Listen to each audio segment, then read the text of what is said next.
What's good, YouTube? I go by the name of Q. If you're unfamiliar, if you are familiar, shout out to you. Welcome back to the channel. I'm here in my brand new house, in my brand new office, right? I got some space now so I can shoot some content, and I'm so excited because I got a lot that I can share with you guys, and I have my own space now. If you can see from the moving boxes in the background, I'm still getting settled in. If you can hear the echo, everything isn't even furnished yet, but we're here. We're here. And in this video, I'm just gonna break down the entire home buying process from my experience, from top to bottom.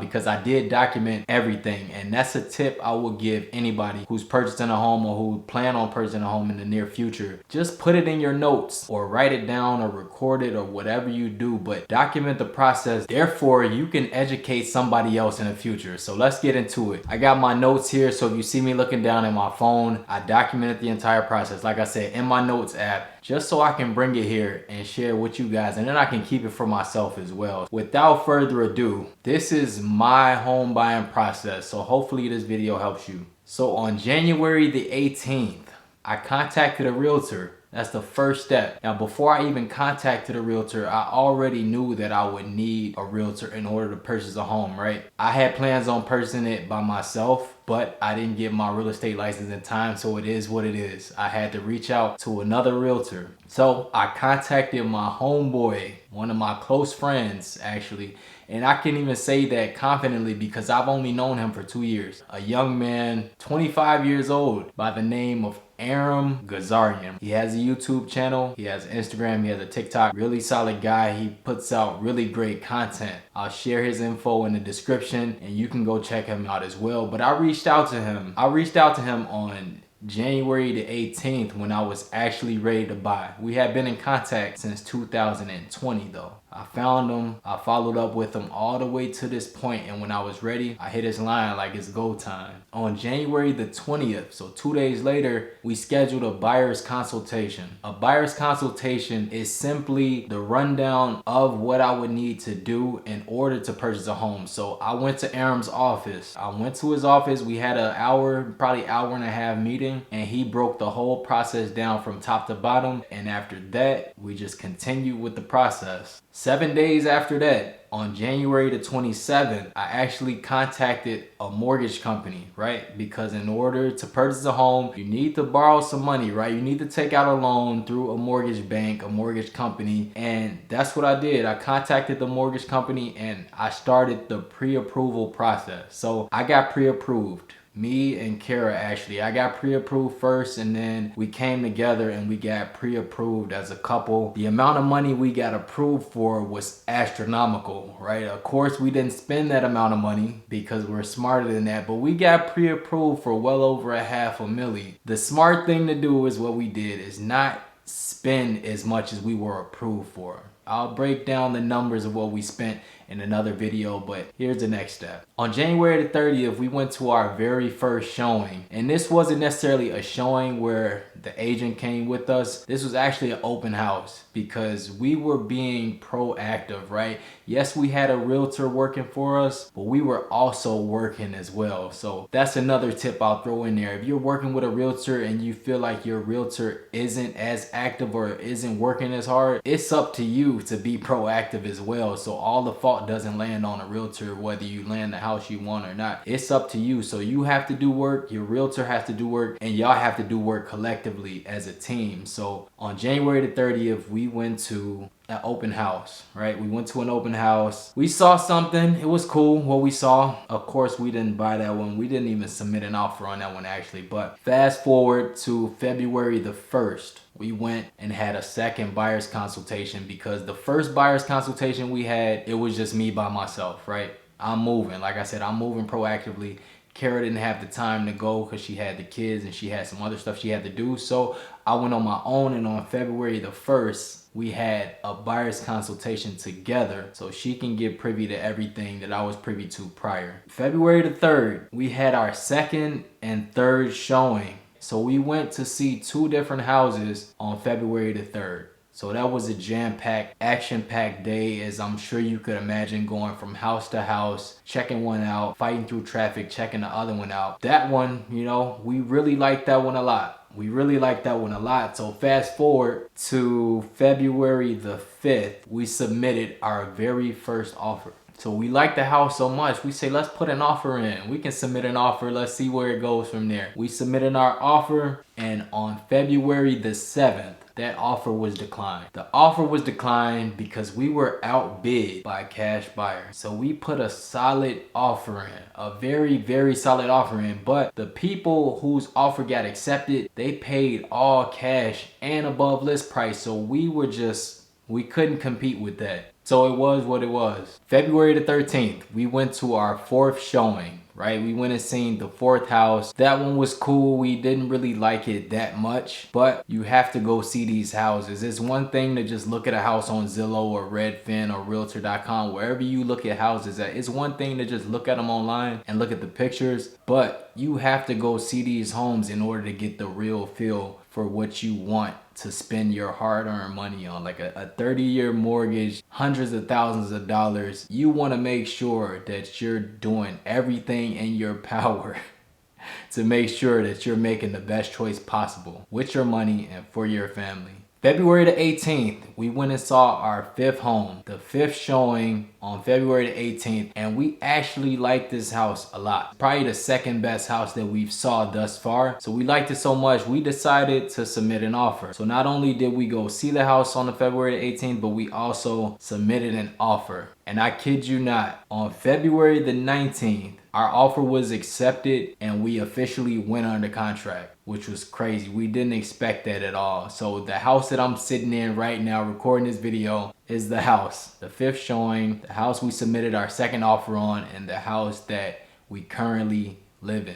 Once we officially went under contract on February 22nd, we had an inspection schedule, right? Now, this is the tricky part, and this part I'm sharing because I feel like it's good insight. We had an inspection schedule, but then the inspection got canceled that same exact day because the inspector fell off of a ladder and hurt himself. Now, this is stuff you don't even hear about. Is why I'm sharing it, because people just tell step by step. They leave out all the details, but I'm adding them all here because these are things that could potentially happen. We scheduled an inspection for February the 22nd, and the inspector fell off a ladder, hurt himself, so we had to cancel the inspection, and that was just another hurdle that we had to get over. On February the 24th, fast forward, we had to pick up an earnest money deposit check. So if you don't know what earnest money is, in a nutshell, it's a good faith deposit. So to verify or make sure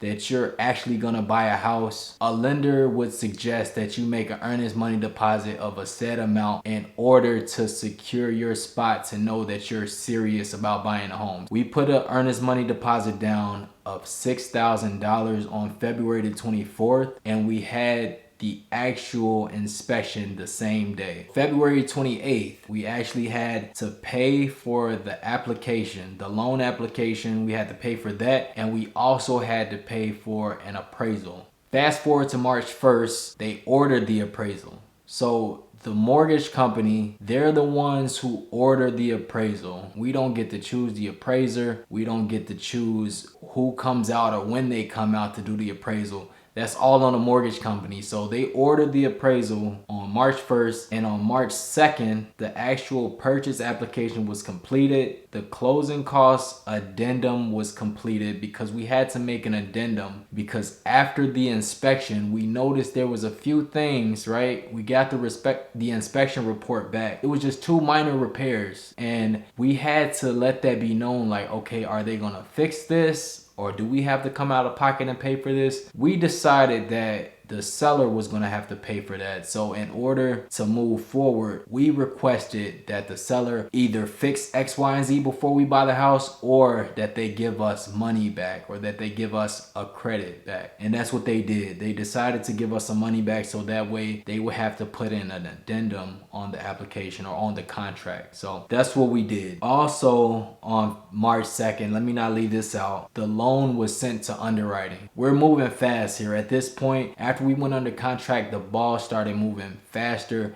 and faster. And this was the part that was actually more overwhelming than anything else, because there's so many emails, so many phone calls, so many text messages. Your head is like literally spinning, because once we go under contract, then they have all these set dates and parameters lined up, and you have to work with so many people. So from the appraiser to the inspector to the mortgage broker to the title company to the agent, everyone's schedule has to line up in order to move the process along. For the most part, our entire team was on point. So on March 3rd, we actually had to purchase homeowners insurance. Now, this is something that is a part of home buying process. Yes, there is a homeowner's insurance that comes through the mortgage company, but you also have to purchase your own personal homeowner's insurance. So on March 3rd, we purchased the insurance, so that way we can send it to them and let them know like we're secure. They keep that amount in escrow, and we just continue to move forward. But we also had got our conditional offer approved as well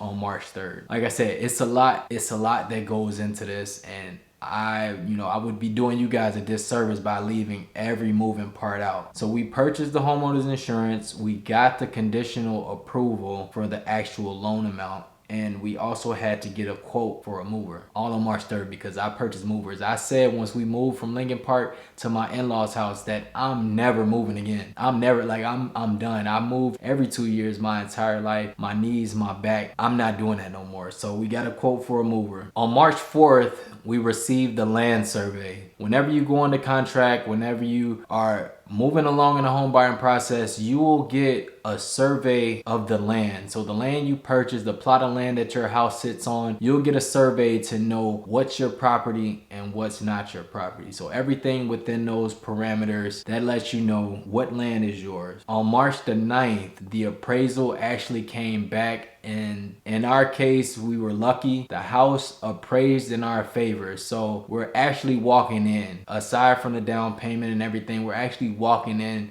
to equity, which was that was at the top of my list. Like, I did not want to walk into the house upside down, right? I get it. Mortgages and equity, that fluctuates no different than the stock market. So one year you can be up, one year you can be down. But I said, whenever I purchase my home, I do not want to walk in upside down. So the house actually appraised in our favor, and we walked into a significant amount of equity. I won't share it in this video, but just know, just know, the equity is there, and it's actually increasing week over week at this point. There also weren't any repairs. Like I said, the minor repairs that they talked about in the past, it was simply light switches and paint and just little things. I was being nitpicky.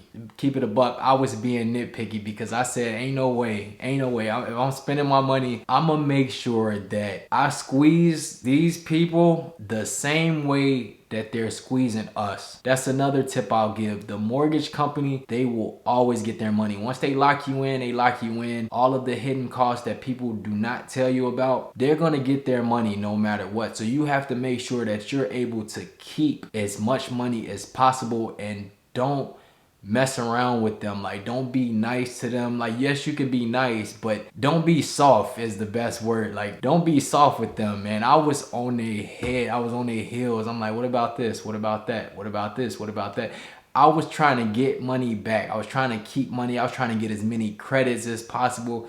I was not playing with these mortgage people, G. I'm hundreds of thousands of dollars. Biggest purchases I've ever made in my life. I'm not playing games. On March 11th, we were actually officially clear to close. So at that point, we were waiting on the closing disclosure. That was it. We got the clear to close update on March 11th, waited for the closing disclosure, and after we got the closing disclosure, we were able to move forward. We actually received the closing disclosure on March the 14th. So we received the closing disclosure. We had to sign the closing disclosure that same day. We submitted the signed closing disclosure, and we also got a new closing date. So we were originally scheduled to close on March the 25th. But the way things were going, they asked us if we wanted to fast forward our closing. That's a thing you can do. They'll have a scheduled closing date, but if you're ahead of schedule, which we were because everybody was on their P's and Q's, they asked if we wanted to close a little bit earlier. It wouldn't necessarily cost more, but you would have to have more in closing costs because closing in the middle of a month versus closing at the end of a month, you would have to pay that tax amount in the interim. Hopefully that makes sense. Any of my home buyers, y'all know what I'm talking about. Anybody who's already purchased a home, y'all know what I'm talking about. But us being in the pickle that we were in, things just getting a little, you know what I mean? I ain't gonna spill too many beans, but it was getting a little bit hectic on the way out. So we said, you know what? Let's fast forward this process because for one, Kara's gonna go back to work soon. So we wanna get in the house, get situated, and give her some time to settle in before she go back to work off maternity leave. So we fast forward our closing date to March the 17th instead of March the 25th. So on March the 15th, we received our final closing disclosure and our final cash to close amount. So then all I had to do on March the 15th was go pick up a check for the remaining balance, which I talked about in my previous video, drop it off. And then on March the 16th, in the town we're living in, we had to make a water deposit. So we have to pay for the water, we have to pay for the garbage, recycling. We have to pay for those things out of pocket in this particular town. So on March the 16th, I had to make the water deposit. That's here nor there. Just know that that may be a potential thing you come across depending on what area of the world you live in. All right. And on March the 17th, this was the closing day. There was actually a revised cash to close amount. So we were expecting to spend one amount, and then on the day of closing, we got a call early in the morning saying we actually were credited too much money, right?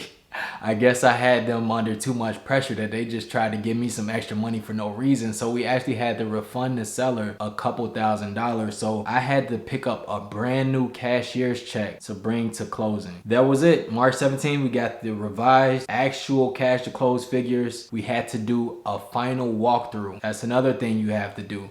On closing day, you have to go to the property that you're going to purchase and do a final walkthrough to make sure that everything is still in place and make sure that you're not having any buyer's remorse, right? Go make sure you see the same thing you saw at the first showing and make sure everything is still intact, everything's still in place, and you made up your mind to move forward to the closing table. And after the final walkthrough, we went straight to the closing table. Closing took a little bit longer than expected. You know, we were expecting it to take maybe 30 minutes because we did implement the flash close. That's another process that's modern to the real estate business. You have the option to flash close or close faster, which is basically signing half of the documents that you would sign on closing day on your own terms at home, probably 24 to 48 hours prior. So we did do the flash close, but at the actual closing, it was some slow movement on the seller side. So we ended up taking about 2 hours at closing. But in a nutshell, everything went smooth. Ultimately, we got the keys to the house. We moved in that day. So right after closing, if you did give more than anticipated, they give you the cash to close amount. But if you give too much money, they'll instantly refund you a check for the excess that you gave. In our case, I was just being thirsty again. They said to give this much on closing day, and I didn't want to chance it. So I overshot that amount by $300, and they actually refunded me $300 of that money back on the exact same day. And yeah, it was a process. So like I said, I hope this video helped you. I hope it helped you. I was extremely long-winded, but I felt like it was for good reason. I wanted to give some really good insight, and I wanted to give people a realistic view of the home buying process. Like from my personal point of view, from my experience, from my perspective, everything that we went through was something that you may potentially have to go through. So I want to give that insight. But one thing I will say is that every process and every situation is different. So take what I'm saying with a grain of salt, you know, take the things that I'm saying as things to look out for, but also just know that you have to be proactive. From the day we went under contract to the day we officially closed, it was a 26-day process. 26 days is a relatively short amount of time. A closing can usually take anywhere between between 30 to 45, potentially even 60 days. And that's because some people just aren't proactive. You have to have all your documents in a row. You have to make sure you're not doing anything outside of what the lenders and your agent tells you to do. So in my case, I made sure that my credit stayed up to date. I made sure that our debt to income ratio stayed intact. I made sure that we didn't purchase anything extra. Like some people get thirsty and go lease cars or put furniture on credit, and that could mess up all their chances of closing on a home because they thought they had it in the bag and didn't wait till closing day to start making those frivolous purchases. But it's a strenuous process and it's well worth it. Well worth it, trust me. I'll be sharing the figures and everything in a future video, but for right now, let me know in the comments what you think. Let me know if your home buying process was similar to mine, if there were anything in common. Let's talk about it in the comments. I'll reply to all comments, as y'all know. Like this video if you like it. Subscribe to my channel if you haven't. Also, join the Q crew. Subscribe to my accountability membership. I'm over there dropping exclusive content, so I'm right back in the rhythm of this thing. So let's keep it going from there. I go by the name of Q, and like I always say, if Q can make it happen, you can make it happen. I'll holler at y'all next video. Peace.